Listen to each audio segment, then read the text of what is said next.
निश्चित रूप से 6 सीट धनबाद सहित हम लोग जीत रहे हैं। धनबाद में तो 6 सीट हारेंगे ही हारेंगे। माननीय हेमंत सोरेन जी का जब नाम आता है सामने तो उस कद का नेता अभी झारखंड में कोई दूसरा विपक्ष के पास नहीं है। 4 साल क्या सिंपैथी चलता है। टुंडी तो भारी मत से हम लोग जीतेंगे। जो कैंडिडेट है टुंडी में, भाजपा का कैंडिडेट हो या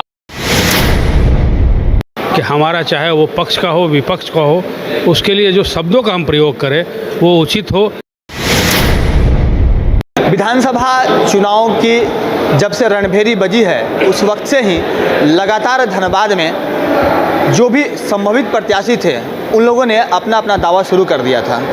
और अब चूंकि समय नज़दीक आ चुका है, 22 को मतदान होना है, 20 को क्षमा करेंगे, 20 को मतदान होना है और अब नाम वापसी की जो अंतिम तिथि थी वो भी समाप्त हो चुकी है।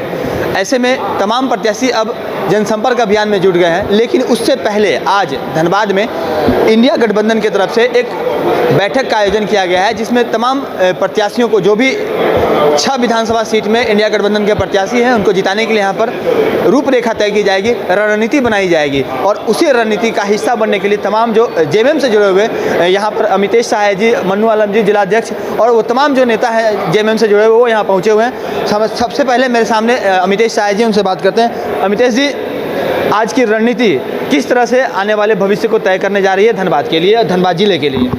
देखिए, जैसा सब लोग जानते हैं कि 20 तारीख को धनबाद में मतदान होना है और महागठबंधन अपने 6 प्रत्याशी के साथ धनबाद के जो जिला में विधानसभा क्षेत्र है वहाँ चुनाव लड़ रहा है। माननीय हेमंत सोरेन जी के द्वारा जो पिछले 5 वर्षों में कार्य किया गया, अब उसका रिजल्ट देखने को मिलेगा। आज जब बीजेपी के लोग गांव में जा रहे हैं, शहर में जा रहे हैं, टोला में जा रहे हैं, तो उनको कार्यकर्ता नहीं मिल रहा है। और जबकि महागठबंधन के जो प्रत्याशी जा रहे हैं, झारखंड मुक्ति मोर्चा के हों, कांग्रेस के हों, अगर आप देखेंगे धनबाद जिला में तो एक लहर है। एमसीसी जो अब माले कहा जाता है उसके भी प्रत्याशी हमारे गठबंधन के सहयोगी हैं। तो हम लोग 6 सीट भारी मतों से विजय होने जा रहे हैं और इस बार धनबाद जिला इतिहास रचेगा। अगर धनबाद के परिप्रेक्ष्य में बात करें तो अजय दुबे जी हैं आप लोगों की तरफ से और राज सिन्हा जी हैं जो कि सिटिंग एमएलए भी हैं और तीसरी बार वो कह रहे हैं कि हम तो अब की बार हैट्रिक मार ही देंगे। आपको क्या लगता है कि इस बार परिवर्तन हो जाएगी या फिर कुछ परेशानी है? नहीं, निश्चित रूप से 6 सीट धनबाद सहित हम लोग जीत रहे हैं और भारी मतों से जीत रहे हैं। अब चूंकि भाजपा विपक्ष में चुनाव लड़ रहा है तो वो तो कहेगा ही कि हम लड़ेंगे जीतेंगे, लेकिन ऐसा नहीं है। अगर आप पूरे शहर का भ्रमण करें, गाँवों में भ्रमण करें तो महागठबंधन का लहर है और माननीय हेमंत सोरेन जी का जब नाम आता है सामने तो उस कद का नेता अभी झारखंड में कोई दूसरा विपक्ष के पास नहीं है। अगर हम बात कर लें बाघमारा की तो बाघमारा में शत्रुघ्न महतो के अपोजिट में जलेश्वर महतो है और बार बार शत्रुघ्न महतो के द्वारा जलेश्वर महतो को जो है वो रिजेक्ट कहा जा रहा है। क्या कर रहे हैं आप? 3 बार हारने के बाद बोल रहे हैं कि वो लोग रिजेक्ट हो चुके हैं। इस बात से कोई फ़र्क पड़ेगा जनता को? देखिए, राजनीति में अगर कोई उम्र सीमा होता तब तो बहुत सारे केंद्र में ऐसे नेता हैं जो उम्र सीमा को पार करके भी पद में बैठे हुए हैं। तो ऐसा नहीं होना चाहिए। राजनीति में एक ज़रूर सुचिता होना चाहिए कि हमारा चाहे वो पक्ष का हो विपक्ष का हो, उसके लिए जो शब्दों का हम प्रयोग करें वो उचित हो, जिससे किसी को पीड़ा नहीं हो। चुनाव हार जीत होगा लेकिन उसके बाद भी एक समाज है जहां हम लोग को रहना है। बिल्कुल, जब एक साथ मुलाकात हो तो कम से कम चेहरा शर्म से ना झुके। मन्नू आलम जी, आप ये बताइए कि सिंदरी की हम आपसे बात कर लेते हैं। सिंदरी की अगर बात करें तो बबलू महतो, चंद्रदेव महतो वहाँ पर प्रत्याशी हैं। क्या सीन आपको दिख रहा है वहाँ का? चंद्रदेव महतो भारी मत से जीतेंगे। ये चंद्रदेव महतो नहीं है, ये इंडिया गठबंधन महागठबंधन के प्रत्याशी हैं। अब उनका जीत और हार हम सब का प्रतिष्ठा से जुड़ा है। हेमंत सोरेन जी का जो निर्देश हुआ है, हमने कहा था, एक जो कार्यक्रम हुआ था गोविंदपुर में, आप भी गए थे जंगलपुर में, तो आप वहाँ भारी भीड़ हुआ था, तो हमने अपने संबोधन में कहा था कि हेमंत सोरेन का जो आदेश होगा उसका हम लोग पालन करेंगे। और निश्चित रूप से हेमंत सोरेन जी ने आज गठबंधन किया है और उस गठबंधन के तहत आज हम लोगों का जो है बबलू महतो जी माले के तरफ से हैं और भारी मत से वो जीतेंगे। देखिए, जो काम हमारी सरकार ने किया है, हम खाली जनता के बीच हम पहली बार देख रहे हैं हम बहुत दिन से चुनावी राजनीति में है, खुद भी चुनाव लड़वाया और अभी संगठन का काम देख रहे हैं। निश्चित रूप से हम पहली बार देख रहे हैं जो गांव में सवाल नहीं हो रहा, सिर्फ लोग कह रहे हैं कि कब वोट है। उसका कारण बहुत है।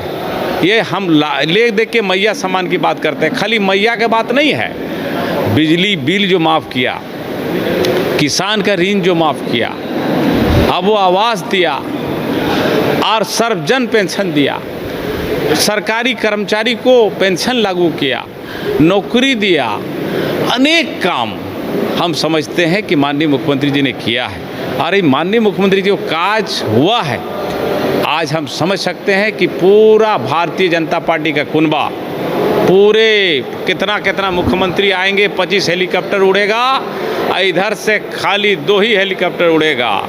लेकिन तारा देवी के साथ जो सिंपैथी है, खास करके उनकी तबीयत खराब होने की वजह से इंद्रजीत महतो का, उस सिंपैथी की वजह से वो जीत सकती हैं, ऐसा आपको लगता है या नहीं? देखिए, सिंपैथी कब तक होता है? 4 साल क्या सिंपैथी चलता है?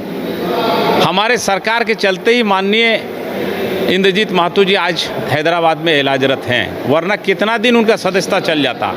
हमारे मुख्यमंत्री इतने दयालु हैं और इनका दिल देखिए कि बिना उपस्थिति का ही उनका सदस्यता रह गया। तारा देवी की बात हम नहीं करते, हम बात करते एनडीए की। और एनडीए जो है इस बार पूरे झारखंड में, धनबाद में तो 6 सीट हारेंगे ही हारेंगे। इनका हालत बहुत पतला है, इसलिए अनाप शनाप ये बयान दे रहे हैं। एक बयान और भी आया कि 1,76,00,000 रुपया अस्पताल में बकाया है, जिसका भुगतान सरकार ने इस बार नहीं किया है और ये भुगतान जो है परिवार वालों को करना है, इसके लिए परिवार वाले परेशान हैं। अभी बहुत कुछ आएगा, अभी एक से एक चीज़ आएगा।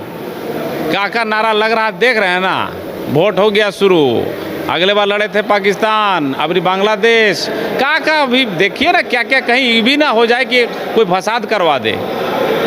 कोई ठेकान नहीं है भाजपा का, जीतने के लिए कुछ भी हद से गिर सकता, कोई बाकी बकाया नहीं है, सब भुगतान। टुंडी का क्या सीन होने वाला है? टुंडी तो भारी मत से हम लोग जीतेंगे। जो कैंडिडेट है टुंडी में, भाजपा का कैंडिडेट हो या अन्य किसी दल का कैंडिडेट हो, सब हमारे प्रत्याशी के सामने सब छोटा है। यहाँ पर कई अन्य सीटें जो हैं, जहाँ पर निरसा की अगर हम बात कर ले, आप वहाँ से आते भी हैं, तो दोनों ही सीटों पर जेएमएम का कैंडिडेट नहीं है, लेकिन आप लोगों को वहाँ पर उन्हें सपोर्ट करना है, तो कैसा रहेगा रिजल्ट? देखिए, जहाँ तक झरिया की बात है, हमारे पूर्णिमा नीरज सिंह जी पिछले बार के विधायक हैं और फील्ड में उनका अच्छा नाम है और हम नहीं समझते कि उनका जीत में कहीं किंतु परंतु होगा। इस बार भी महिला होने के नाते जिस तरह का महिला सम्मान योजना के तहत महिलाओं को जिस तरह का सुविधा दिया गया है, उसका इनको लाभ मिलेगा और ये एक अच्छा राजनीतिक परिवार से हैं। हमको नहीं लगता है कि इसका जीत में कहीं बाधा उत्पन्न होगा। जहाँ तक निरसा की बात है, हमारे गठबंधन के तहत अरूप चटर्जी जो इसको प्रत्याशी बनाया गया है गठबंधन के तहत, वो फील्ड में तो रहे हैं, साथ में हम लोग को जो ताकत है, हम लोग को जो संगठन है, उसका सहयोग मिलेगा और निश्चित रूप से अरूप चटर्जी वहाँ भारी मतों से जीत हासिल करेंगे। आप एक चीज़ बताइए, जयराम फैक्टर इस बार हावी हो रहा है क्या? आपको ऐसा कुछ लग रहा है? देखिए, चुनाव से पहले बहुत सारा फैक्टर आता है, लेकिन चुनाव परिणाम जब आता है तो वो सारा फैक्टर गायब हो जाता है। झारखंड मुक्ति मोर्चा के द्वारा अगुवाई में जो चुनाव झारखंड में हो रहा है, उसमें पुनः माननीय हेमंत सोरेन जी मुख्यमंत्री का शपथ लेंगे। 23 तारीख को चुनाव परिणाम आने दीजिए। 23 तारीख को शाम में हम लोग रणधीर वर्मा चौक में जुलूस, नगाड़ा, ढोल, अबीर के साथ आपसे साथ मिलेंगे। तो अभी से ही आश्वस्त है तमाम जो झामुमो से जुड़े हुए नेता हैं, इन सब से हम लोगों ने बात की और इनका कहना है कि 23 को जो रिजल्ट होगा वो इंडिया गठबंधन यानी कि झामुमो के पक्ष में होगा और एक बार फिर से हेमंत सोरेन सरकार बनाएंगे। बहरहाल देखना यह होगा कि सरकार बनती है या परिणाम कुछ और होता है, लेकिन इतना तय है कि इस बार का जो मुकाबला है काफ़ी दिलचस्प है। सहयोगी विपिन के साथ Rajkumar Jaiswal, news 22 scope, Dhanbad. Janvi ceramics से करें टाइल्स, ग्रेनाइट, सैनिटरी वेयर की 50,000 से अधिक की खरीदारी और पाए 5 खास कूपन के जरिए जीएसटी काट कर 4 साल के अंदर पूरी राशि वापस। जानवी सिरामिक, हुर मोड़, डाल्टनगंज, शाहपुर रोड, गढ़वा, झारखंड। शर्तें लागू। मैं एसके मंडल, अध्यक्ष SK Mandal group of institutions, Patna, आप समस्त देशवासियों को दीपावली एवं लोक आस्था का महापर्व छठ पूजा की हार्दिक शुभकामनाएं देता हूं।